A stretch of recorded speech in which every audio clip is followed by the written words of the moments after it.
हाय बच्चों, आज का मेरे वीडियो में आप सभी का स्वागत होगा। आशा करते हैं आप ठीक होंगे। तो वीडियो स्टार्ट करते हैं। क्या करना है, हमारा जो आज का टॉपिक्स है वह किसी दो नंबर, नेचुरल नंबर या हम उसको ब्रॉड लेवल पे कह सकते हैं कि इंटीजर्स, किसी दो इंटीजर के बीच में कितने नंबर ऑफ इंटीजर्स लाई करेंगे उसको कैसे निकाल सकते हैं। मान लीजिए छोटे सैंपल साइज में तो आप काउंट करके निकाल लेंगे, लेकिन अगर गैप ज्यादा है, डिफरेंस ज्यादा है, तो उस केस में हमारे पास कुछ फार्मूला है। तो इसमें तीन तरह के क्वेश्चन बनेंगे। तीनों तरह के क्वेश्चन को हम जानने की कोशिश करेंगे कैसे निकाल सकते हैं। और ये जो है ये प्रोबेबिलिटी में हेल्प करता है और अरिथमेटिक प्रोग्रेशन में भी ये जो दो चैप्टर्स होते हैं इसमें ये सहायक होता है। तो बिना देरी के वीडियो स्टार्ट करते हैं। तो देखिए, number of integers between -129 and +129, मतलब ये दो नंबर है, एक आपका पॉजिटिव नंबर है और एक आपका निगेटिव नंबर है। तो इसके बीच में कितने नंबर ऑफ इंटीजर्स लाई करेंगे, बिटवीन यानी इस बाउंड्री को छोड़ देना है, ये ध्यान रखना है। ठीक है, जैसे यहाँ पे अगर मैं सिंपल समझ लूं इस तरह की -3 है और एक +3 है, तो इसके बीच में कितने नंबर होंगे तो काउंट कर सकते हैं 1 2 3 4 5। ठीक है, 5 काउंट कर सकते हैं। लेकिन भाई बड़ा रहेगा, इतना डिफरेंस रहेगा, तो इस केस में कैसे निकालते हैं, तो इसको जानने की कोशिश करते हैं। तो उसके लिए मेरे पास फार्मूला है 2m-1, जहां पे हम मान सकते हैं जो नंबर है सेम नंबर है, एक पॉजिटिव एक निगेटिव है केवल, तो यहाँ पे इसे m माना जा सकता है। तो फार्मूला कैसे लगेगा ये ध्यान देना है। तो देखिए हम क्या करेंगे, ये जो नंबर है कोई ले लेते हैं, इसका 2 टाइम्स ले लेंगे 129 और इसमें से एक माइनस कर देंगे।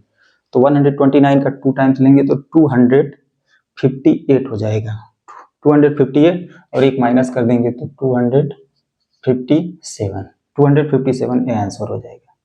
मतलब ये दोनों नंबर के बीच में इतने नंबर ऑफ इंटीजर्स लाई करेंगे। फार्मूला क्या लगाएंगे 2m-1, इसका यूज करके हम फाइंड आउट कर सकते हैं। यहाँ पे जैसे देखिए वही फार्मूला है, -3 है और 3, तो इसका 3 का कोई नंबर ले लीजिए, 3 का 2 टाइम्स करके 1 माइनस कर दीजिए, 3 2 जा 6, यानी 3 दूना 6, 6 में से कम कर दीजिए तो 5 आएगा। तो देख लीजिए 1 2 3 4 5 नंबर लाई करेंगे। और खासतौर से नेचुरल नंबर, होल नंबर और इंटीजर्स, इसमें किसी भी दो लगातार नंबर के बीच में कोई और नहीं आएगा। जैसे मान लीजिए 5 है तो इसके जस्ट आफ्टर नंबर 6 होगा, जस्ट प्रीवियस नंबर 4 आएगा। एक नेचुरल नंबर में भी है, होल नंबर में, इंटीजर आगे के नंबर में है, इसके बीच में नंबर लाई करेंगे, जैसे फ्रैक्शन हो गया, रेशनल हो गया, रियल हो गया, इरेशनल नंबर हो गया। तो ये ध्यान देने वाली बात है। तो इजीली हम कैलकुलेट कर सकते हैं, किसी दो नंबर के बीच में फाइनाइट नंबर ऑफ टर्म्स होंगे, काउंटेबल होंगे, गिने जा सकते हैं। तो ये नंबर ऑफ इंटीजर्स ये हमने कर दिया। चलिए दूसरा तरीका क्या है, दूसरा क्या है कि मान लीजिए एक नंबर ये है और एक नंबर ये है और दोनों डिस्टिंक्ट है, डिफरेंट है। यहाँ पे तो सेम था, अब यहाँ पे डिस्टिंक्ट है, मतलब एक नंबर 425 है, एक डिफरेंट है, और एक निगेटिव एक पॉजिटिव है। कुल मिला के मतलब एक जीरो के इधर है, मतलब लेस देन जीरो, और एक ग्रेटर देन जीरो कोई नंबर है। तो यहाँ पे जीरो एक रोल अदा करता है, ये ध्यान रखना है। तो क्या करना है, दोनों को प्लस कर लीजिए और एक माइनस कर लीजिए, 1 माइनस कर लीजिए, काम बन जाएगा। तो अगर 425 प्लस 115 माइनस 1, तो सिंपली हम क्या कर सकते हैं, इन दोनों को ऐड करेंगे तो 415 यानी 540, और एक हम माइनस कर देंगे तो 539 हो जाएगा। ठीक है, ये पूरा सिंप्लीफाई करने के बाद ये आएगा। सिंपल समझिए, इसका 100th पार्ट हम डायरेक्ट इसको ऐड करते हैं। ठीक है, 4 1 क्या होगा 500 हो गया, ये 25 और 15 ऐड करेंगे तो क्या हो जाएगा 40, अब एक कम कर दीजिए तो ये 39 हो जाएगा, यानी 539।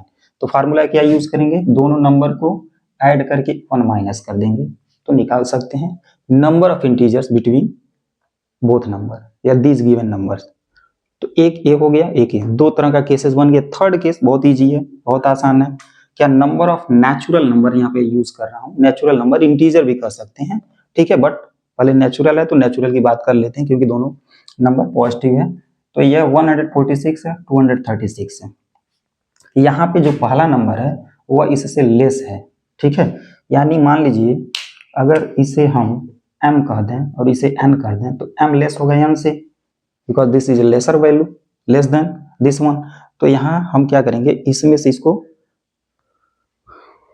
m और n, ठीक है, तो बड़े में से छोटे को माइनस कर सकते हैं, या इसे मान लेते हैं, बेस्ट रहेगा। इसे n कर लीजिए, इसे m कर लीजिए बड़े वाले से। तो m - n - 1, यानी बड़े वाले में से छोटे को सब्ट्रैक्ट करके और 1 और माइनस कर देना है, तो हमारा कैलकुलेशन आ जाएगा। तो चलिए, यानी 236 माइनस 146 और माइनस 1 कर दीजिए। तो इन दोनों को पहले अगर कैलकुलेशन करें तो ये आपका होगा 660, 13 से 4 यानी 9, और यहाँ पे 1 से 1 0, इतना माइनस कर दीजिए, यानी 89। क्या आएगा? 89। ठीक है। एक तरीका और है, जैसे मान लीजिए यहीं पे हम नंबर लेते हैं, 1 ले लेते हैं और ये 7 ले लेते हैं। चलिए, दो नंबर हमने पकड़ा है, 1 और 7 नंबर लाइन पे। तो ये 1 है, ये 7 है। तो क्या करिए, इसके बीच में नंबर ऑफ टर्म्स अगर उस तरह मैं काउंट करूं तो देखिए 1 2 3 4 5, कितने बन रहे हैं? 5 नंबर्स बन रहे हैं। कैसे पता होगा? कुछ नहीं करिए, ये 7 से ये जो नंबर के बीच में रह रहे हैं, तो जो लेसर वैल्यू है इससे अगले नंबर को माइनस कर दीजिए, काम बन जाएगा। ठीक है, मतलब ये 7 है तो 7 से 1 ना माइनस करके अब इसे क्या करेंगे, हमारा जो तरीका है तो 7 माइनस 1 फिर माइनस 1 करेंगे, और बेस्ट क्या करिए, 7 में से इसके बाद वाला नंबर यानी 2 को माइनस कर दीजिए, तो 7 माइनस 2 यानी 5 आ जाएगा। ठीक है, तो यहाँ पे भी वही काम कर सकते थे, 236 में से 146 ना होके अगला नंबर 147 माइनस करिए। ठीक है, तो 16 से 7 9, यहाँ पे क्या बचेगा? 2 यानी 12 हो गया, 12 से 4 8, राइट, और ये 0 हो जाएगा यानी 89, वही बात आ रहा है। ठीक है, तो हम किसी भी दो या नंबर लाइन पे या नंबर ऑफ इंटीजर्स या नेचुरल नंबर, इसको हम किसी भी दो नंबर के बीच में इजीली फाइंड आउट कर सकते हैं और अपने क्वेश्चन को बना सकते हैं, अपनी कैलकुलेशन को फास्ट कर सकते हैं। और ये जो वीडियो है this will be help in probability chapters and arithmetic progression, या जो भी सीक्वेंस के क्वेश्चन होंगे वहां से भी हम निकाल सकते हैं नंबर ऑफ टर्म्स। अगर वीडियो अच्छा लगे तो इसे लाइक कीजिए, शेयर कीजिए, सब्सक्राइब कीजिए। Thank you for watching this video.